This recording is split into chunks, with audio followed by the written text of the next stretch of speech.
नमस्कार, आदाब। आप देख रहे हैं एसएस न्यूज महाराष्ट्र। हमारे चैनल में आपका स्वागत है। आइए देखते हैं आज की खास खबर। नेते दिबा पाटील साहेब यांचं नाव देण्याविषयी गेल्या 11 वर्षापासून आंदोलन आहे आणि येत्या 22 तारखेपासून एक पायी दिंडी किंवा पायी भूमिपुत्रांचा जनाक्रोश मोर्चा हा या मागणीसाठी आम्ही सर्व भूमिपुत्रांनी आयोजित केलेला आहे आणि म्हणून त्याविषयी भिवंडी तालुक्यातील सर्व प्रमुख पदाधिकाऱ्यांना इथं बोलवलं होतं।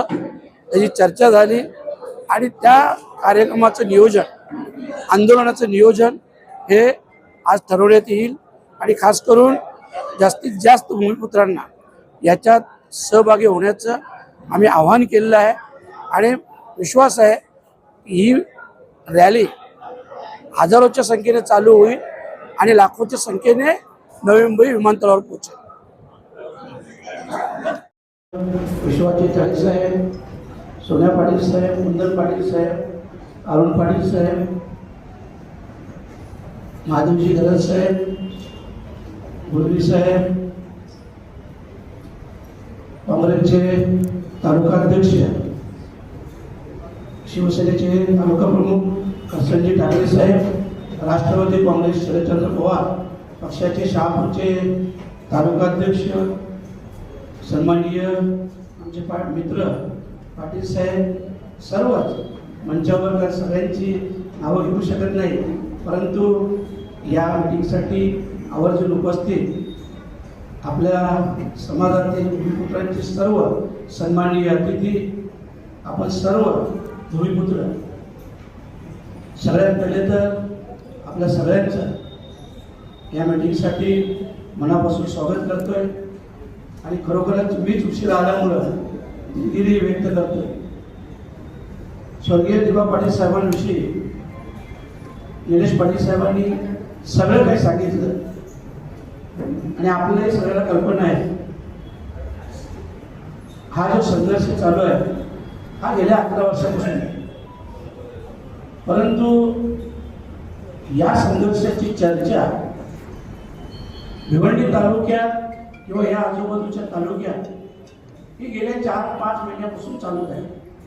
कारण अगोदर आमच्याकडे तसं म्हणजे आमच्याकडे असा विषय नव्हता, तो ह्याविषयी चर्चाही नव्हती, परंतु गेल्या 4-5 महिन्यापासून हा विषय आपल्या समोर आला। एक नक्की असतो की आपल्या समाजाची कोणी व्यक्ती असो ती जेव्हा एका अत्युच्च पदावर जातो, जेव्हा खूप चांगलं काम करतो, कारण माझ्या बाजूला आरसी पाटील साहेब बसल्यात, आपले कोंडेकर दादा बसल्यात, विश्वास तले साहेब बसल्यात। बाबा फार पूर्वी आम्ही जेव्हा लहान होतो तेव्हा मी चर्चा करायचो की आरसी पाटील साहेब मुख्यमंत्र्यांच्या बाजूला बसतात किंवा त्यांचा मंत्रालयातील जो मान सन्मान खूप ऐकीव असायचा आणि खूप बरंही वाटायचं। आजही आगरी, कोळी, कुणबी, आदिवासी, मराठी समाजाचे जेही स्थानिक भूमिपुत्रांचे नेते आहेत त्यांच्याबद्दल आपल्याला सगळ्यांना अभिमान आहे। खूप पूर्वीचा विचार केला, 20-25 वर्षापूर्वीचा, तर आपल्या समाजाचं एक हाती वर्चस्व होतं सगळ्या भूमिपुत्रांचं, परंतु त्यानंतर आपण मुंबई लगत असल्यामुळं डेव्हलपमेंट वाढत गेली। डेव्हलपमेंट वाढता वाढता बाहेरील खूप लोक इथं स्थलांतरित झाले, राहायला आले आणि साहजिकच आपण सगळे भूमिपुत्र त्यांचं स्वागतही केलं आणि त्यांना इथं राहण्यासाठी किंवा त्यांच्या इतर सगळ्या जीवनावश्यक गरजा पूर्ण करण्यासाठी आपण सगळ्यांनी मनापासून त्यांना मदत केली, त्यांचा सन्मानही केला। परंतु आज जी वेळ येऊन ठेवली आहे ते आपल्या सगळ्यांना कल्पना आहे की आता वर्चस्वाची लढाई नाही, मी नेहमी सांगतो की आता आपण अस्तित्वाच्या लढाईपर्यंत येऊन पोहोचलो। तर पूर्वीचे भूमिपुत्र जे सर्व म्हणजे काय म्हणतात ते सगळं समाजाचे भूमिपुत्राचे लोक होते, परंतु आज आपल्याला अल्पसंख्याक व्हायची वेळ आलेली आहे। असो तरी सुद्धा आम्ही आजही सगळ्यांचा सन्मान करतो, परंतु ज्या आमच्या पूर्वजांनी अशा प्रकारची चांगली कामं, समाजोपयोगी कामं खरं म्हटलं तर दिवा पाटील साहेबांविषयी आपल्याकडं तेवढं माहीत नव्हतं. मलाही स्वतःला जेव्हा कळलं तेव्हा मला समजलं की या व्यक्तीचं या 5 जिल्ह्यात, राज्यात नव्हे तर या देशासाठी खूप मोठं योगदान आहे, खूप मोठं योगदान आहे. जे ठराव आहे हे ठराव दर मंगळवारी किंवा बुधवारी होत असतात. तोपर्यंत हा ठराव झाला तर चांगलं आहे. आपण त्यांचा सरकारचा उदो करू, जयघोष करू, जल्लोष करू, पण जर का नाही झालं तर आपण जोपर्यंत निकाल लागत नाही, तो ठराव येत नाही, तोपर्यंत हे आंदोलन मागं घेतलं जाणार नाही. त्यामुळे 24 ला पोहोचल्यानंतर सुद्धा तिथल्या तिथं धरणं आंदोलन सुरू होईल. आणि जर का 24 पर्यंत ते आंदोलनाची दखल घेतली गेली नाही, 25 ला तिकीटं छापली गेली आहे, विमान तर उडणार आहे, सगळी तिकीटं विकली गेली आहेत असं ऐकायला आलेलं आहे, तर विमान तेव्हा उडेल जेव्हा त्या विमानामध्ये प्रवासी बसतील. त्या विमानामध्ये जर का प्रवासी बसलेच नाही तर विमान उडेल का? विमान उडणारच नाही. तुमच्या इथून बस निघायची, बसमध्ये पुढे पॅसेंजरच नाही, बस निघेल का? नाही निघणार. तसं विमानामध्ये जर का पॅसेंजर नाहीये, विमान उडणार नाही. मग असेल तर मग आता हे आंदोलन किती मोठ्या स्वरूपाचं असेल, किती स्वरूपाचं असेल? आज जर का मी नवी मुंबईची लोकसंख्या काढली तर 2.5 लाख, आज तुम्हाला तुमच्या भागातली लोकसंख्या काढली 3-3.5 लाखाच्या वरती आहे. नुसतं मतदार आहे तेवढा आपल्या ताकदीचा. त्याचा अशा पद्धतीने आपण जवळपास आपला नुसता आगरी समाज शोधला तरी तो 90 लाखाच्या वरती आहे. या सागरी जिल्ह्यांमधला आपला भूमिपुत्र किमान आपल्या जवळच्या पट्ट्यांमधला जरी केला तरी 25-30 लाखाच्या वरती आहे. आपण जिथे जिथे पोहोचतोय, तुमचं जे जे गाव आहे त्या गावातनं तुम्हाला किती लोकांचं नियोजन करायचंय हा जर का तुम्हाला प्रश्न पडला असेल तर साधं गणित आहे. परीक्षेला 100 पैकी किती मार्क पडले का पास होतो? 35% मार्क पडले का पास? तुमच्या गावाची लोकसंख्या आहे 1000, त्याचे 35% किती? 350 लोक तुमच्या गावातनं जर का रस्त्यावर उतरले, तुम्ही पास नाही तर तुम्ही नापास. फक्त आणि फक्त दिवा पाटील साहेब हे नाव लागावं हा एकमेव उदात्त हेतू डोळ्यासमोर ठेवलेला आहे. सन्माननीय रामनाथदादा पाटील सरचिटणीस भारतीय जनता पार्टी ठाणे ग्रामीण साहेबांना विनंती असेल आपण व्यासपीठावर यावं. भिवंडी कृषी उत्पन्न बाजार समितीचे माजी सभापती भिवंडी आदरणीय रामनाथदादा पाटील यांना विनंती असेल आपण व्यासपीठावर या.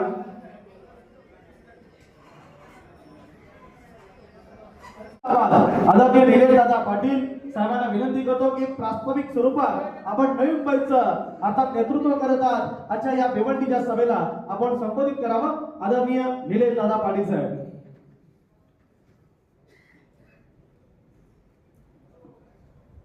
सर्वप्रथम ज्यांनी स्वराज्याचं स्वप्न पाहिलं अशा राजमाता जिजाऊ यांना वंदन. आराध्य छत्रपती शिवाजी महाराज यांना वंदन.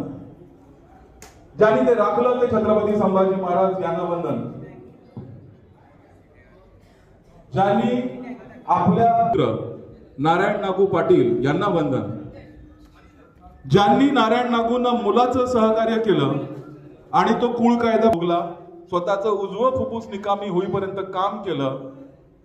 ज्यांनी आपल्यापर्यंत ओबीसीचं आरक्षण पोहोचवलं, ओबीसी आरक्षणाचं नेतृत्व केलं. मगाशी ज्या कुळ कायद्याचा उल्लेख केला तो कुळ कायदा प्रत्यक्षात त्याला हातपाय दिले, त्याची अंमलबजावणी करायला भाग पाडलं. जमिनीच्या बदल्यात जमीन 12.5% तत्वानी जमिनीच्या बदल्यात जमीन हा नियम ज्यांनी प्रस्थापित केला. स्त्री भ्रूण हत्ये विरुद्धचा कायदा, जी लेख कोर्टात मारली जात होती, तो स्त्री भ्रूण हत्ये विरुद्धचा कायदा फक्त महाराष्ट्रात नव्हे तर देशाला लागू करणारे आपल्या आगरी कोळी समाजाचे सुपुत्र सन्माननीय राष्ट्रीय नेते दिवा पाटील साहेब यांना वंदन. आणि आज त्यांचं नाव विमानतळाला लागावं, नवी मुंबई विमानतळाला लागावं म्हणून जे धडक मोर्चाचं आयोजन होते त्या मोर्चाच्या नियोजन कायदा जन्माला आला. नारायण नागू पाटील आपल्याच आगरी समाजाचा सुपुत्र, त्यांनी ते आंदोलन चालवलं 7 वर्ष. शेतकऱ्यांनी शेती पिकवली नाही, ते उपाशी तापाशी राहिले. आपले पूर्वज होते ते, त्यांच्यामुळे कुळ कायदा आला. त्यांना बाबासाहेब आंबेडकरांची साथ मिळाली आणि तेव्हा जाऊन कुळ कायदा अस्तित्वात आला. कधी आला? 1948 मध्ये. आणि त्याच्यानंतर 1956 ला बाबासाहेब आंबेडकर वारले. त्या कुळ आज आपल्या समाजामध्ये आपली लेक मिरवते, आपण आपल्या लेकीचा जन्माचा उत्सव साजरा करतो. इतर देशात, इतर भागामध्ये, देशातल्या इतर भागांमधल्या राज्यातला हा उत्सव साजरा केला जात नाही. तिथे पोरी या पोटात मारल्या जातात आणि या पोटात मारल्या जाणाऱ्या पोरींना वाचवण्याचं काम कोणी केलं असेल? महाराष्ट्रामध्ये पहिल्यांदा शेतकरी हा मालामाल झाला. बुलेट ट्रेन मधल्या शेतकऱ्यांना मोठा म्हणजे त्यांच्या मनाप्रमाणे मोबदला मिळाला. हे कोणामुळे मिळालं माहितीये का तुम्हाला? माझी विनंती आहे, सगळ्यांनी थोडं लक्ष द्यायचंय. हा कायदा कोणी बनवला? हा कायदा बनवला दिबा पाटील साहेबांनी. त्या दिबा पाटील साहेबांनी जर का हा भूसंपादन कायद्याची पायाभरणी केली नसती तर तुम्हाला समृद्धीमध्ये तितके पैसे मिळाले नसते. जी होतं की त्या आंबेडकरी जनतेला, बहुजन जनतेला, दलित जनतेला त्यांचा उद्धार करता कळलेला आहे, ज्यांनी त्यांच्या कुळांचा उद्धार केलेला आहे. म्हणून ते कोणत्याही अपेक्षेविना 6 डिसेंबरला पोहोचत असतात. तर आपल्या सगळ्यांचे, आगरी कोळ्यांचे, कराड्यांचे, कुणब्यांचे, आपल्या या सागरी भूमिपुत्रांचे जर का कोणी उद्धार करते असतील, ज्यांच्यामुळे आपण इथली सुद्धा श्रीमंती मिरवतो, ते श्रीमंती आपल्या देणारा माणूस कोण आहे? तो माणूस आहे लोकनेते दिबा पाटील साहेब. याचा आपल्याला विसर पडता कामा नये. आणि तो आपल्या जातीचा आहे, त्याच्यासाठीचा अभिमान आपल्याला बाळगायला हरकत नाहीये. तो अभिमान तितक्याच ताकदीने आपल्याकडे असायला पाहिजे. आता तुम्हाला वाटत असेल की विमानतळाला दिवाणचं नाव दिलं काय, नाही दिलं काय फरक पडतो? असा अनेकांना प्रश्न पडत असेल. काय फरक पडतो? आजच्या अत्यंत पवित्र दिवशी खासदार साहेबांच्या नेतृत्वाखाली आज आम्हाला स्वर्गवासी ज्यांचं नाव संपूर्ण महाराष्ट्रामध्ये असे दिबा पाटील साहेब यांच्या आंतरराष्ट्रीय विमानतळाला नाव द्यावं देण्याच्या दृष्टीने ही बैठक बोलावलेली आहे. या बैठकीला उपस्थित असलेले सर्व दिबा पाटीलच साहेब आहेत असं मी समजतो. त्यांचं जे कार्याच्या संबंधित अतिशय चांगल्या प्रकारे आपल्याला माहिती दिली आहे. मी आपल्याला मुद्दाम सांगणार आहे की दिबा पाटलांचं नाव म्हणजे आगरी समाजाचं नाव आहे असं आपल्याला हरकत नाही. आणि हा नाव संपूर्ण देशामध्ये नाही तर आंतरराष्ट्रीय देशामध्ये सुद्धा नाव केला पाहिजे अशा दृष्टीने आपल्याला प्रयत्न करायचे आहे. आणि म्हणून या प्रयत्नाला खीळ घालणारे देशी सरकार आहे. कारण शब्द न पाळणारे हे सरकार आहे. महाराष्ट्राचं पण आहे आणि दिल्लीचंही आहे. यांनी जन्माला आल्यापासून सरकार या आगरी समाजाच्या ताकदीवरच बनवलेलं आहे. आणि त्या ताकदीचा दुरुपयोग करून या समाजाला लांछनपणा कसा यावा या दृष्टीने यांचे प्रयत्न चालू आहे. हे नाव आणि 3 वेळा कॅबिनेटमध्ये डिसिजन घेऊन सुद्धा दिल्लीसारख्या ठिकाणी कॅबिनेटची मिटिंग 8-8 दिवसामध्ये होती. संपूर्ण जगाच्या दृष्टीने ते निर्णय मोठमोठे घेतात. पाकिस्तानच्या लढाईचे निर्णय घेतात, चीनच्या लढाईचे निर्णय घेतात. संपूर्ण जागतिक दृष्टीने ते प्रश्न सोडवतात. आणि हा प्रश्न फक्त आगरी समाजाचा प्रश्न, दिबा पाटलांच्या नावाचा प्रश्न यांना सुटत नाही म्हणजे ही दुर्दैवाची गोष्ट आहे. हा कट्टी गाव आहे आणि म्हणून हे कट्टी गावामध्ये तुम्हाला माहीत आहे हे नाव कोणाचा देणार आहे? हे अदानीचं नाव देणार आहे. आणि अदानी हे टोरंट कंपनीचा मालक आहे. या संपूर्ण देशामध्ये टोरंट कंपनीचा इतिहास पाहिला. डबल ट्रिपल इलेक्ट्रिकचं बिल वसूल करणारी अशी टोरंट कंपनी आहे. आणि सगळ्या देशाचे जवळजवळ 20% भांडवल अदानी वापरतो. आणि आता आपल्या एअरपोर्टवर सुद्धा अदानीचं नाव आहे. आणि म्हणून या अदानीचं हे बांधकाम सुद्धा केलेलं आहे, अदानीने केलेलं आहे. तेव्हा या दृष्टीने फार मोठा धोका आहे. आणि म्हणून या समाजाचं नाव जागतिक रीतीने जर आपल्याला आणायचं असेल तर मुद्दाम मी आपल्याला सांगू इच्छितो की हा समाज एवढा काटक आहे, बलवान आहे, बुद्धिमान आहे, शक्तिमान आहे. परंतु दुर्दैवाने विचार कुठच्या दृष्टीने करत नाही, जवळचं पाहतात, लांबचं पाहत नाही. मी मुद्दा आपल्याला सांगणार आहे की मागासलेल्या वर्गाचा आंबेडकर साहेब किती लोक त्याच्यामध्ये 6 डिसेंबरला लाखोच्या संख्येने त्याचं दर्शन घेण्याकरता. हा समाज काही या समाजाच्या पेक्षा मोठा आहे तो अत्यंत मागे पडलेला समाज संपूर्ण जागतिक दृष्टीला आंबेडकरांचं नाव त्यांनी लावून दिलं आणि सगळ्या जगामध्ये आंबेडकरांचं नाव आपल्याला पाहायला मिळते आणि त्याच पद्धतीने दिबा पाटलांचं नाव हा म्हणजे अगदी समाजाचं नाव आहे, सगळ्या जगामध्ये पोहोचलं पाहिजे त्या दृष्टीने आपल्याला प्रयत्न करावे लागते. मामांना आपण धन्यवाद देतो. बरेच खासदार आपण निवडून दिले परंतु मांजरीसारखे घरात बसले. हा मर्द बाजाराचा बच्चा आहे आणि आंदोलन जो काढला तो सगळ्या देशामध्ये प्रसिद्ध झाले बालामामा आणि म्हणून मी आपल्याला सर्वांना माहिती देतो. आता तो मोटारीचं आंदोलन काढ, आता मानसिक आंदोलन काढ, म्हणजे मानसिक ताकद आपल्याला दाखवायची आणि ती दाखवण्याकरता ज्याही गाईडलाईन दिलेली आहेत. प्रत्येक कुटुंबाची किती माणसं, गावाची किती माणसं, विभागाची किती म्हणजे हा आढावा आपल्याला देणारच. परंतु साईबाबाच्या कृपेने सर्वांना शपथ देतो की हा आपला जो आहे मेळावा तो जास्तीत जास्त देशामध्ये आपला आगरी समाज पुढच्या पद्धतीने हे पाहायला मिळाला पाहिजे आणि त्या दृष्टीने आपण प्रयत्न केले पाहिजे. तरच दिबा पाटलांचं नाव लावू शकतील, नाही तर दिबा पाटलांचं नाव लावू शकत नाही. तेव्हा सर्वांना मी विनंती करतो की हा दिबा पाटलांचा जर प्रश्न आपण सोडवला त्याने बरोडी हे सारखे किरकोळ प्रश्न आहेत. बाळामामांचा एवढा वळणवाडा तुम्ही सांगेल तिथे दिली पार्लमेंटमध्ये सराव पास होती आणि या विभागाचा कल्याण करायचा होणार नाही. अनेक अडचणी या कार्यक्रमाचे आहेत.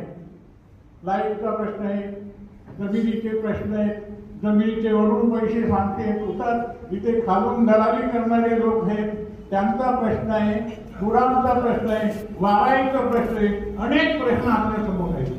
गेल्या अनेक 10 वर्षांमध्ये ते प्रश्न आपले सुटले नाहीत. जमीन कोणाची, गुराम कोणाचं, वादाई कोण खातो, पैसे कोण खातो, दलाली कोण वाटतो, या प्रश्नाला वाचा करण्यासाठी तुमच्या समोर तुम्ही मागे साईबाबाच्या कृपेने बाळामामांना निवडून दिलं. तुम्हाला सगळ्यांना मी धन्यवाद देतो. त्याच पद्धतीने आता जो आपला प्रश्न बाळामामाच्या नेतृत्वाखाली लढाई आहे, ही लढाई जिंकण्याच्या दृष्टीने सर्वांनी ताकदीने उतरा एवढीच विनंती मी करतो.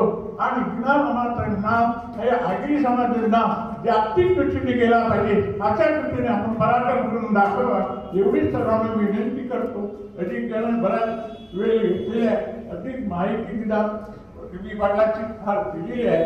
ज्या पद्धतीने आंबेडकरांचं नाव घरोघरी फोटो नव्हता त्या पद्धतीने आगरी समाजाचा या घरोघरी दिबा पाटलांचं नाव फोटो आपल्याला गावाला संधी मिळाली पाहिजे एवढी सर्वांना घेतो. मला या कार्यक्रमाचं आजचं हे प्रमुख पण दिलं त्याबद्दल सर्वांचा आभार आहे. आणि आपण दिवांच्या नावाच्या खाली त्यांच्या हृदयातल्या सगळ्या आपल्या हृदयामध्ये दिवांचं नाव लिहिलेलं आहे हे त्यांचं लौकिक होण्यासाठी सर्वांनी प्रयत्न करावा एवढी विनंती करून मी माझं वक्तव्य संपवतो.